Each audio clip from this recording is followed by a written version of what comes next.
Hey guys, it's been a while. I know you've been wondering what I've been doing, etc., etc. But over the past year or so, I don't even know when I posted the last video, but over the past year, I've been very busy with mathematics, with school, with yeah, that's basically it. The reason why I've been busy with math is I wanna make quality videos for mathematics. Yeah, I'm back. I won't be posting regularly though. I'll be posting rarely because I still have school. Maybe I'll be posting in the summer. I don't know. You'll guys see. But today's video is a little bit different. So to give context, I participated in a Olympiad and I qualified for the finals of this Olympiad. It's called the Oilers Olympiad, and basically it's extremely difficult. Well, not extremely, but really difficult. Yeah, the final round had a duration of 8 hours. Yeah, and if you're in comparison, the Gaokao, you got most of you guys know probably, is the Chinese test for university undergrads who are trying to apply to universities. That is 8 hours.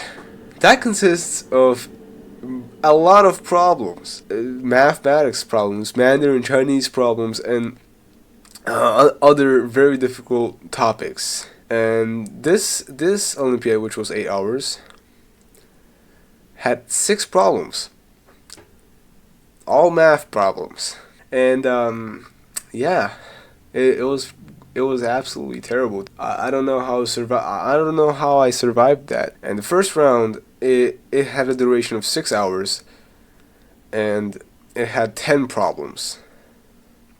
So you can guess how difficult those 6 problems were. And it was like the most difficult test I've ever written by far. And I solved from those 6 problems. I solved two, and from those two were the hardest problems of both sessions. I don't know how I solved those, but I did.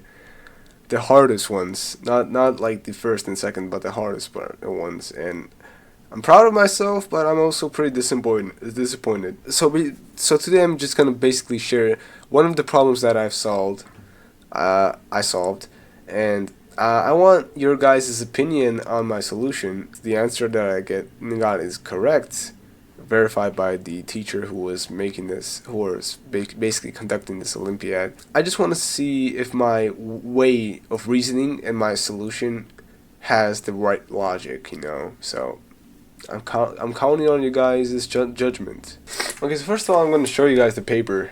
As you can see, it's in Georgian, so some of you guys won't understand what's written in here. These are the 3 problems, and it was on 10th of May 2026. Yeah, so second round, first session, and it had the duration of 4 hours. Each problem was graded with 7 points, so each problem is 7 points. If you're not fully right, then you may get 5 or 3 or 1 even. First and second problem were difficult for me. I couldn't solve those. The second problem is absolutely atrocious. I don't know who made that, but whoever did is a pretty evil dude. But the third problem, the person who made this is a very beautiful dude because I solved it. Now I'm going to basically explain what the problem was asking. Find all functions f of n.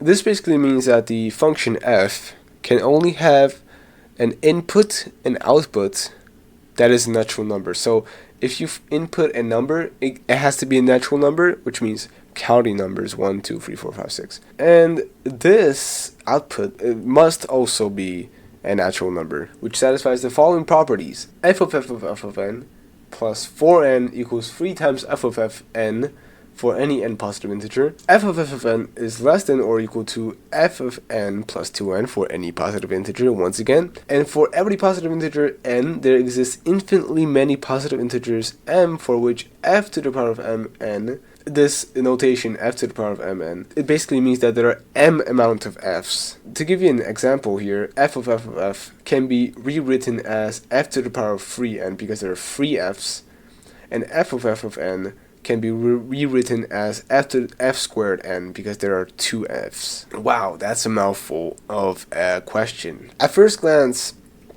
there's nothing interesting going on. The third property is the most difficult one because it is the hardest to apply and it is the hardest to understand. So let's get straight into my solution. If you are interested in solving this problem by yourself, then go ahead, you can pause, and then you can come back to my solution and critique me as much as you like. Alright, let's get into it. First of all, let's start with the third property, which seems the hardest at first, but it's actually pretty easy to understand. As you can see, I've written this here. So 2 to the power of m vertical line f to the power of m of n. And what this vertical line basically means is that f to the power of m of n can be divided by 2 to the power of m so that there isn't a remainder. This is the hardest part to understand, but with a little bit of analysis you can understand it. But what I basically did is I rewrote f to the power of m of n like this. What's going on here?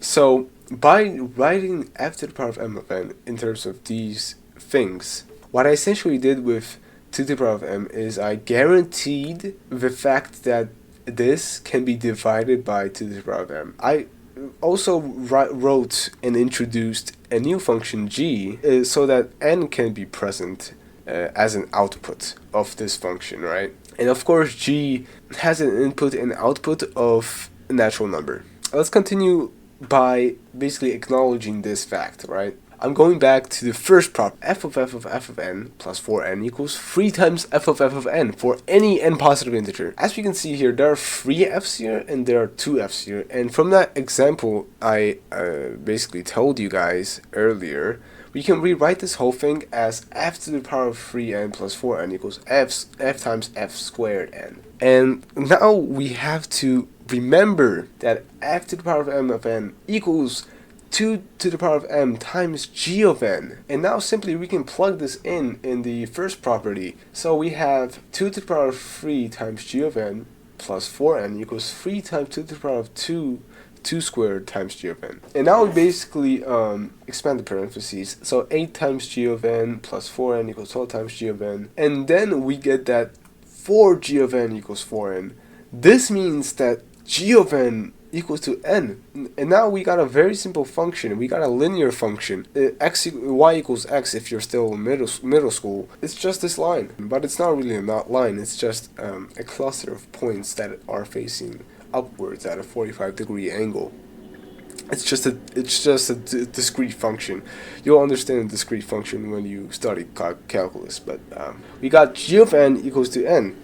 Now we're going back to the original function f, and they're basically asking us for every f of n. And now what I'm going to do is, instead of writing f of n, we write f to the power of 1n. And the reason why I write this is that I want to show you guys that you can actually apply my formula, f to the power of m of n equals 2 to the power of m times g of n. What? You can simply just apply this to get the answer. And once we apply this, we get that f to the power of 1n equals 2 to the power of 1 times g of n. And this is just f of n equals 2 to the, I just basically simplified it. And then we get f of n equals 2n. And as it turns out, this is the only solution to this problem, f of n equals 2n. That is such a simple answer to such a hard problem. At first glance, this is correct, right? But we are forgetting something. We are forgetting the second property that is presented to us. And now we have to go back to the second property, f of n, less than or equal to f of n plus 2n for any positive integer. At this point, we just have to verify that f of n equals 2n is correct, that 2n is the only solution to this problem. And as it turns out, when we start to simplify, we just plug in 2n here. So instead of writing this, we write this, okay? And then we have f of 2n, and basically we just have to multiply 2n by 2. We just get 4n. And here we also get 4n, so we get so overall we get 4n is less than or equal to 4n, which is actually true. So we verified f of n equals 2n. Therefore, f of n equals 2n is a solution and only solution. Only solution. And the problem I have with this solution right here is that it doesn't quite specify that this is the only solution, even though it is. I believe that there is a better solution, and there is actually a better solution, a more rigorous one. And I'm actually interested in you guys' opinion. Do you guys believe that this solution specifies that there is only one solution, which is 2n? Or do you guys believe that my solution is just bullcrap? I'm waiting for your answers down in the comment section. Peace.